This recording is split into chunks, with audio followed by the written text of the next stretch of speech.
Okay, I'd like to introduce AAMA Executive Vice President, Pete Gustafson. Welcome, Pete. Hey, thanks, Tina. Welcome, everybody. I'd like to start by welcoming you from Chicago to all of you attending our fourth Member Connect webinar titled, Are You Ready to Open Stage 1? As Tina said, I'm Pete Gustafson. I work with her at AAMA, and I'll be moderating today's conversation. Like last week, today's program will begin with an introduction of the panelists, followed by a series of questions we prepared and supplied to them prior to today's webinar. The idea will be to quickly move to questions from you, the audience. You can pose your questions by typing them into the Q&A tab at the bottom of your screen, and you may begin to do so now and throughout today's program. We will do our best to get to as many as we can prior to the end of this webinar. There will be a series of poll and chat questions appearing during the presentation for you, the audience, to answer as well. The results of the polls will be posted during today's presentation, so please answer them as they appear so we can post results as quickly as possible. Let me get to the panelists today. He's currently an assistant professor for the Department of Microbiology and Molecular Genetics and the College of Arts and Sciences at Oklahoma State University. He earned his MS and PhD in molecular, cellular, and developmental biology at Yale University.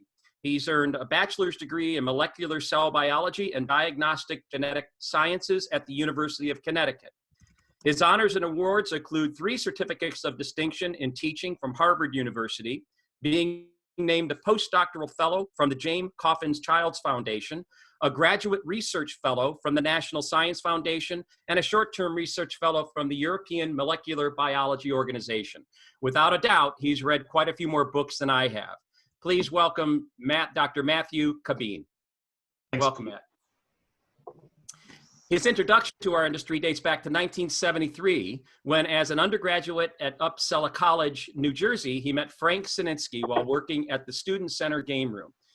After graduating from Uppsala with a Bachelor of Arts degrees in Political Science and Psychology, he started working full-time at Alpha Omega Amusements, Inc., while completing coursework for his master's degree. He earned an MA in Education from Seton Hall University in 1978. He focused his attention on developing Alpha's route operation, and in 1983, he acquired interest in Alpha Omega and was appointed Secretary and Treasurer. He currently presides over Alpha Omega as a COO and as a consultant with Amusement Entertainment Management. He has a pulse of industry trends because of his vast experience acquired through purchasing and consulting for a wide spectrum of operators, distributors, and manufacturers throughout the world. He's constantly evaluating routes, supervising equipment procurement, while being active in the development, design, and testing of new games. Arguably one of the industry's most knowledgeable veterans, he is the driving force in guiding the operations of Alpha Omega companies. He became an active member of AAMA in 2015 and was elected onto their board of directors in 2016 and appointed its president in 2018. When he's not working his day job, he plays an active and vital role in his community. In 2004, he was elected to the South Brunswick Town Council and since served 4 consecutive terms. In May of 2018, he was appointed deputy mayor, and he also served as the liaison to several township-based committees, including recreation, transportation, and economic development.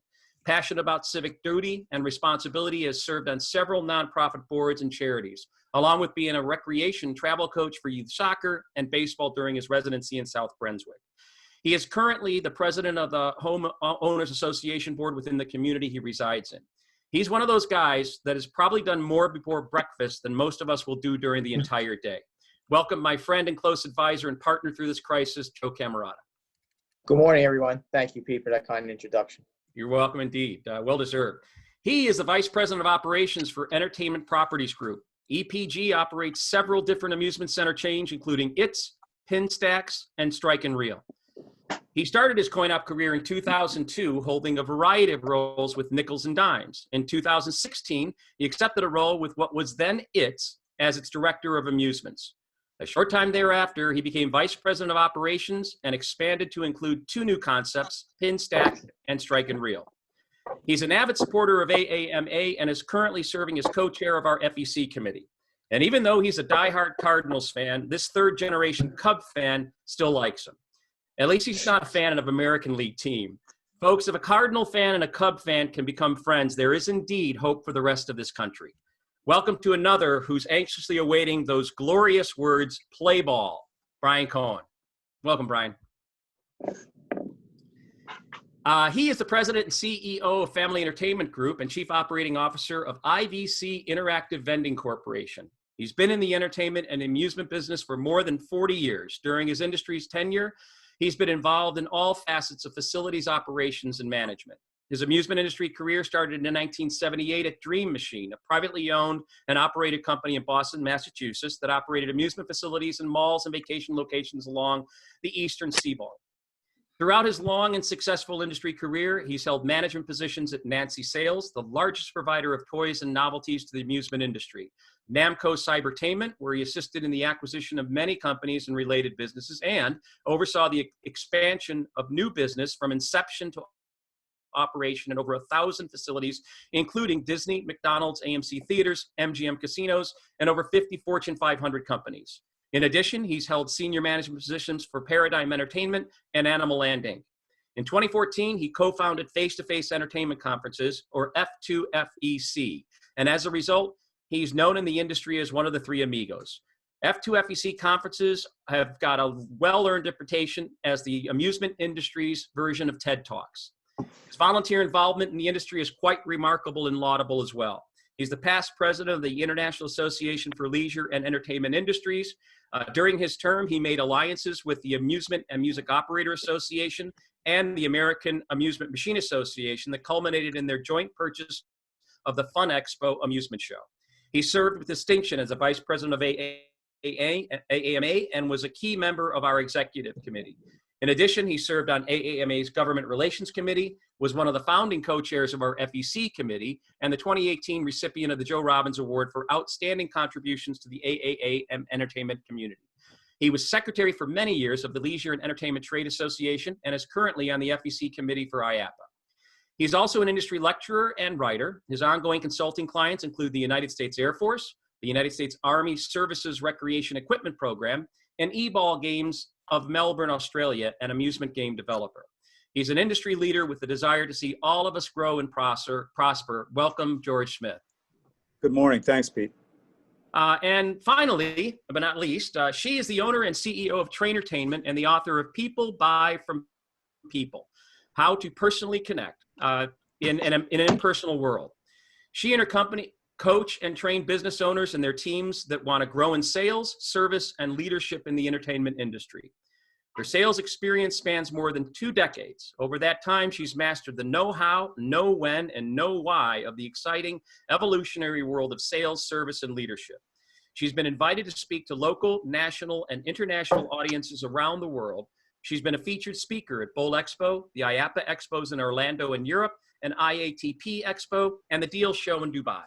She writes a regular column for Replay Magazine as the Party Professor, and she's also organized the weekly peer-to-peer video conference, attracting over 100 industry leaders, including manufacturers, suppliers, distributors, professional service providers, and FEC owner-operators. I've had the pleasure of participating in those virtual meetings, and I'm truly grateful for her leadership, positive attitude, and her innate ability to challenge without being confrontational. She brings things up that make you go, and think rather than react. Welcome, Beth Stanley. That is cool. Thank you. Yeah. You're welcome indeed. I'm not sure that's true, but I like the thought of it. Thank you. Well, I've been watching you over the past couple of weeks, so it's true. These 5 panelists are here to generously share their vast knowledge and professional experience with all of us, so let's get started. Before we do, I'd like to remind you, the audience, to send in your questions using the Q&A tab at the bottom of the screen.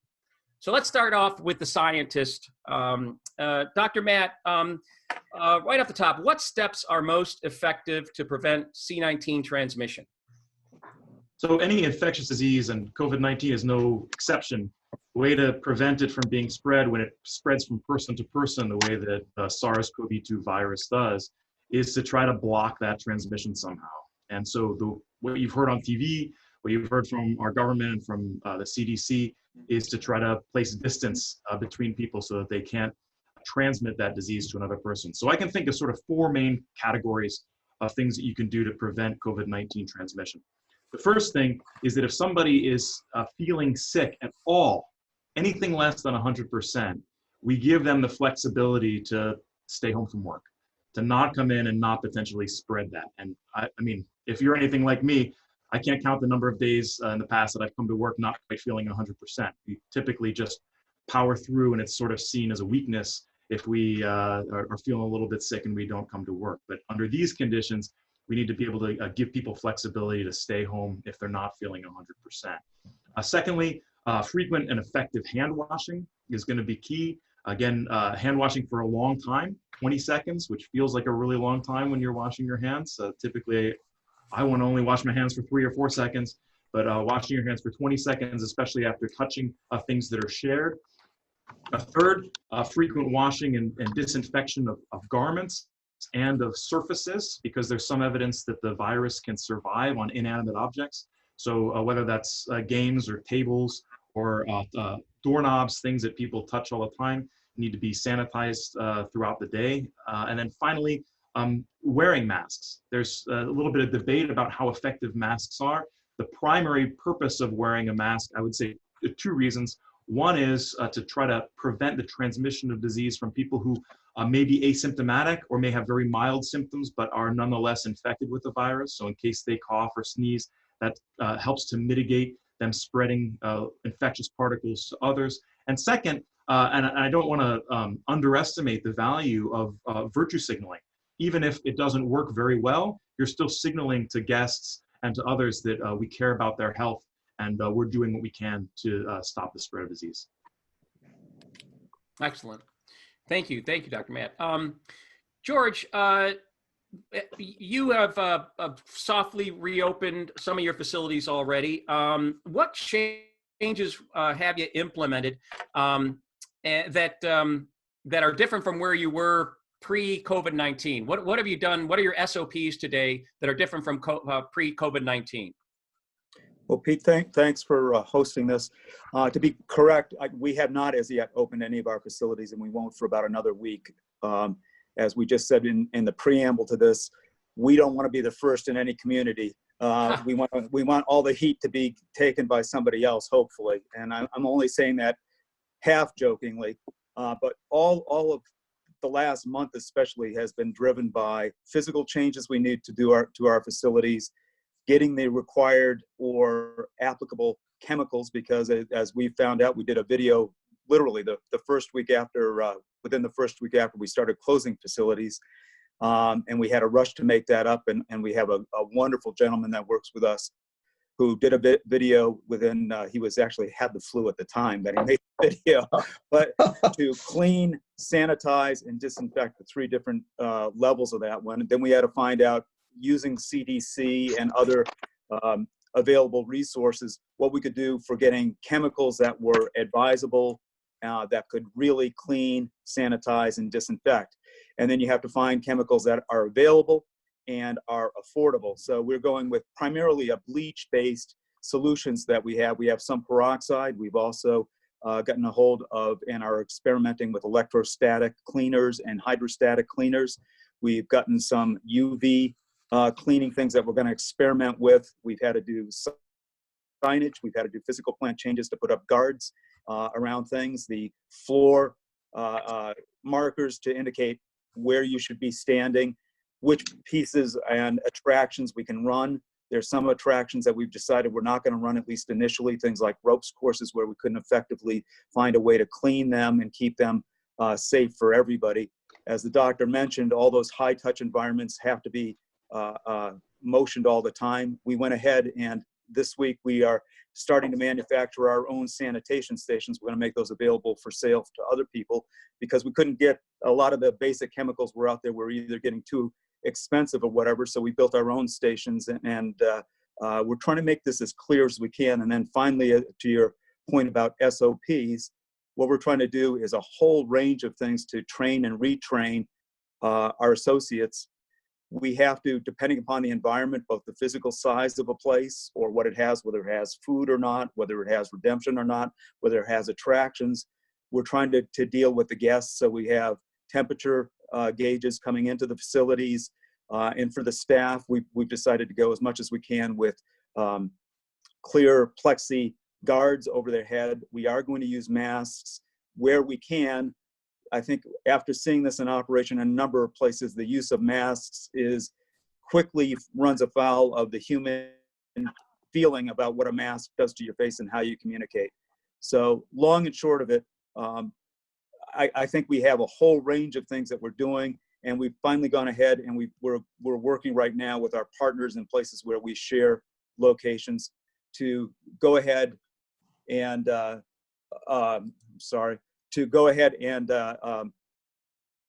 make sure that the physical plan is right. So we have, guards that looks like sneeze guards all over the place. We have other things that we can clean more effectively.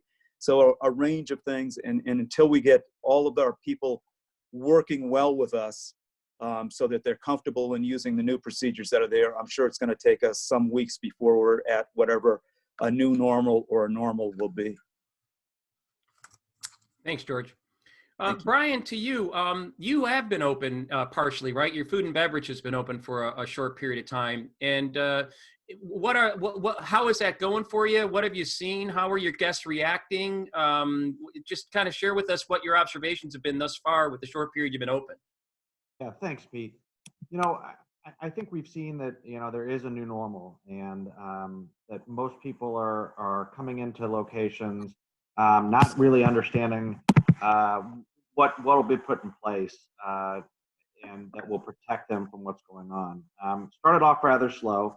Here in Texas, we can only open 25% capacity food and beverage only. To echo really what George said, we hug as tight as we can the CDC guidelines and local recommendations. Not wanting to reinvent the wheel or step outside of what people that are vastly more intelligent in the space in medicine, frankly, know than we do. So we have PPE in place. Like George, we had a bit of a struggle getting a hold of sanitizers, masks. Most of those things, that production is starting to catch up. And I think for us, we have what we believe to be a well thought out plan. But important as the plan are the optics of the plan, making sure we exaggerate so that guests come in and see that we're actually showing true care and concern for them, and as important for the team members, making sure that the team members participate in our online training platform, which takes them through not only the CDC recommendations, but sort of the new normal of protecting guests. And I think extremely important is getting their buy-in. As long as they feel comfortable in the plan, that as a company we show genuine care and concern for them, that'll be conveyed to the general public and our guests as well. And one other last point is we've really encouraged unfiltered, direct, and immediate dialogue. Similar to after 9/11, see something, say something. We want the team to speak up immediately if they see something that we haven't noticed, or they get feedback from a guest that could be positive and move us towards or further towards making them feel comfortable and at home. Thanks, Bryan. That's excellent. Beth, to you, Bryan mentioned something that I think was really important, and that is that it's important to get the team members to buy into what your protocols are, such that they have a connection, if you want to call it that, with the guest that is coming from a place of confidence, not from a place of fear. You can see that in people's eyes. So how do we go about establishing the necessary trust that we've created safe spaces for our team members and guests? Well, I think, and I really appreciate what Bryan said, because I think that we've had a lot of external focus on our external guests and making, a space so that people can come back and feel okay about being in our space. But our internal guest, and we have to never forget this, is the team. And we really need to work from the inside out, because Bryan's right. However we treat our internal guest, that's how they're going to treat those people coming in the door. And it's a crazy situation right now. I've always been a guest service fanatic. I think that's how come people come back. And I think today it's more important than ever. And I feel like that the focus is absolutely on the technicalities, the physical plant things that we've got to do to even get the door open. And I respect that and understand that, but we can't be lost. I think you're going to have to practice with your team. I think you're going to have to physically put them in the situation and literally role play. Have people practice coming in the door, mom and 3 kids, and one of those children have a fever, or God forbid, mom has a fever. That team member needs to be able to get the words out of their mouth, even if it is, hey, listen, I'm going to do a secondary check. Your fever is 100.4. And so I'd like you to stand over here, and maybe you go get a manager. That might be the thing. We will provide some good words, but we've got to load our people's lips with the right things to say in the right way. And then we have to give them a chance to practice it so that there's no hesitation.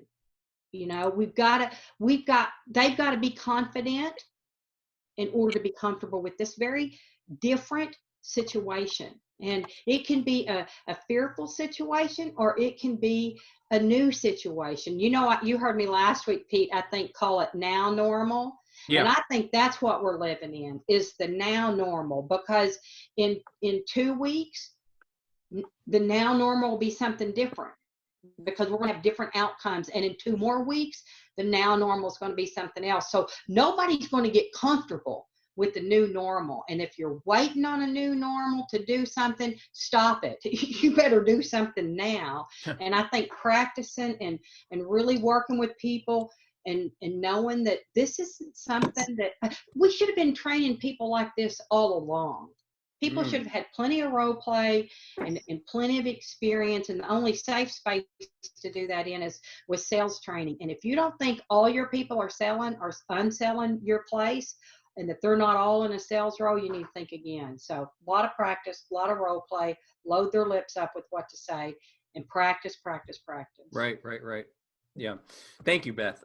Joe, you opened up a location recently. Tell us what the changes were that you had to incorporate, and how's the reaction from the public been, if you can speak to how that's gone so far?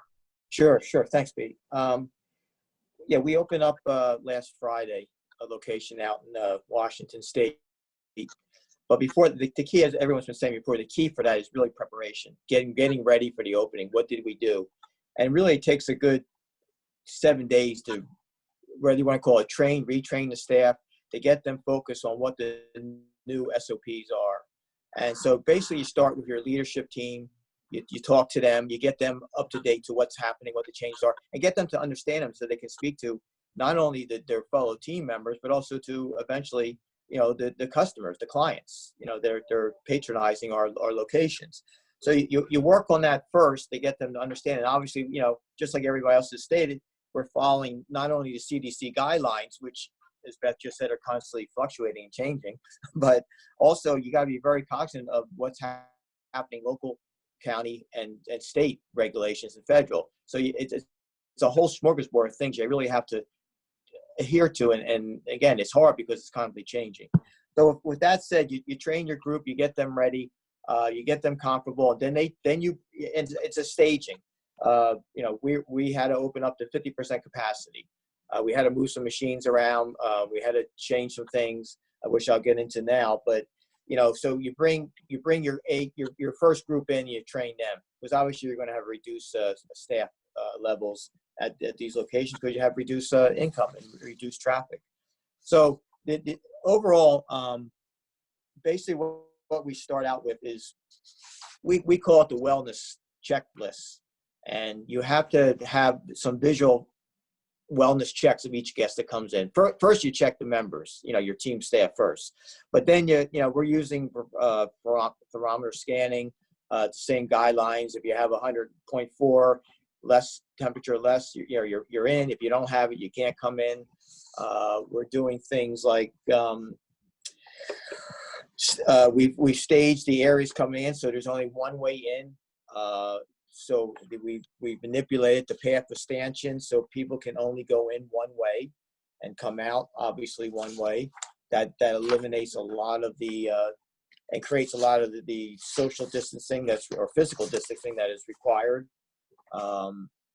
Let's see, what are some of the other things? Of course, hand sanitizers are throughout the whole location. We also have, we supplied all our team members with a thermometer, cleaning equipment, protective gloves. We also are using masks and face shields, so they have the option of which one they want to use. So things like that, it's again, trying to get everybody to feel comfortable, trying to get everybody to feel at ease. And then throughout, some of the other things we're doing is we've sectioned off the whole game room into 4 areas. So every 2 hours, we're going and cleaning every area, every game.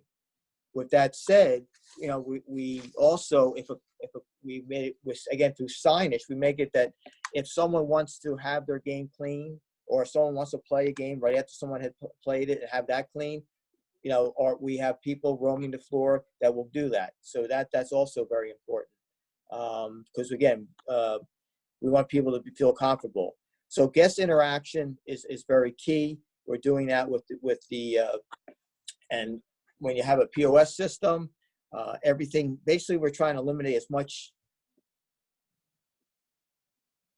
person-to-person contact. So a lot of it's going to be automated through the POS services.